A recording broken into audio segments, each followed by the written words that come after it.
नमस्कार, मैं श्री हरि आपका भाई इस वीडियो में आप सभी का स्वागत करता हूं।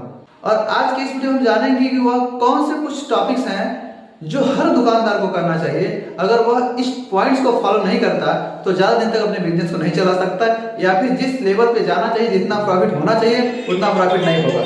तो सबसे पहला पॉइंट तो ये है कि आप अपना समय से दुकान खोलेंगे। जैसे आप किसी दूसरे का नौकरी करते हैं 8 घंटा 12 घंटा, उसी तरह आपका खुद का दुकान भी खोलेंगे।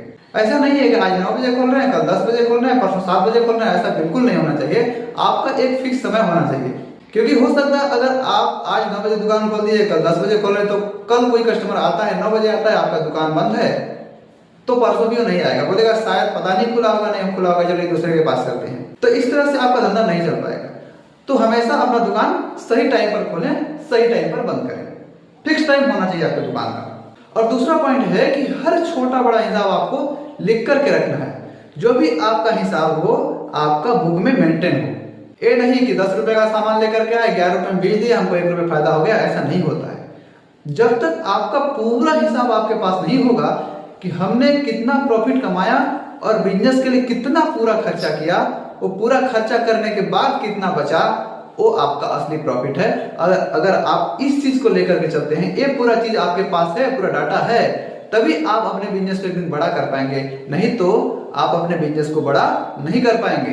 फिर वही आप लल्लू लाल छज्जू लाल बने रह जाएंगे। कभी आप अच्छे बिजनेसमैन नहीं बन पाएंगे। और तीसरा पॉइंट है कि आपको हर कस्टमर से मुस्कुरा के मिलना है, अच्छे से बातें करना है, चाहे वह कोई हो। आपका माइंड भले डिस्टर्ब हो, लेकिन कोई कस्टमर आए उससे अच्छे से बात कीजिए, क्योंकि वो डिस्टर्ब माइंड आपका है, उसका नहीं। तो आप जिस किसी से भी कस्टमर से बात कीजिए, अच्छे से बात कीजिए, चाहे आपका समय कैसा भी चल रहा है। क्योंकि देखिए, व्यापार ना व्यवहार से भी चलता है। व्यवहार अगर अच्छा नहीं है तो आप इनिशियल लेवल पे धोखा खा जाएंगे और आगे ही नहीं बढ़ पाएंगे। और नेक्स्ट पॉइंट है कि आपका दुकान साफ सुथरा होना चाहिए, सजा होना चाहिए। एक सामान एक साइड, दूसरा सामान एक साइड। ये नहीं है कि भाई भूसा पूरी सब उसी में हो, उसी में नमक है, हल्दी है, तेल है, मसाला सब उसी में है, उसी में शैम्पू तेल सब उसी में। ऐसा नहीं होना चाहिए। आपका एक कैटेगरी का सामान एक जगह होना चाहिए, दूसरा कैटेगरी का सामान दूसरा जगह होना चाहिए, ताकि अगर कोई कस्टमर आपके दुकान में आता है तो आपको अगर उसे कोई चीज लेना है तो उसको पता चल जाएगा भाई मेरा सामान यहीं पे हो, तो वहीं पे आपका सामान खोजेगा और उसे वो सामान मिल जाएगा। अगर एक सामान वहां रहेगा, एक सामान वहां रहेगा, तो उसको बहुत दिक्कत होगी, बिना सामान लिए चला जाएगा।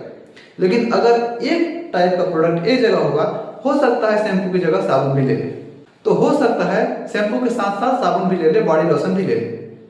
तो इसलिए आपका दुकान सजा होना चाहिए, साफ सुथरा होना चाहिए और कैटेगरी वाइज होना चाहिए। और हाँ, नेक्स्ट पॉइंट सबसे अच्छी पॉइंट, सबसे बड़ी पॉइंट भी है आजकल के समय में, क्योंकि आजकल हर कोई ऑनलाइन जा रहा है। तो आप अपने प्रोडक्ट, अपने दुकान के बारे में सोशल मीडिया पे जरूर प्रचार करें, जो जरूर उसकी पोस्ट करें, अपने बिजनेस के बारे में लोगों को बताएं। तो हो सकता है कि आपका अगर फिजिकल दुकान है, आपका कहीं स्टोर है, तो लिमिट एरिया तक के ही लोग आए। लेकिन जब आपके प्रोडक्ट का प्रचार होगा, आपके बारे में लोग जानेंगे, तो हो सकता है दूर से भी लोग आए। और आपको अगर अपने बिजनेस को एक्सपेंशन करना है तो आपको बहुत आसानी होगी, लोग आपको जानने लगेंगे और धीरे धीरे इस तरह से आपका एक ब्रांड बन जाएगा।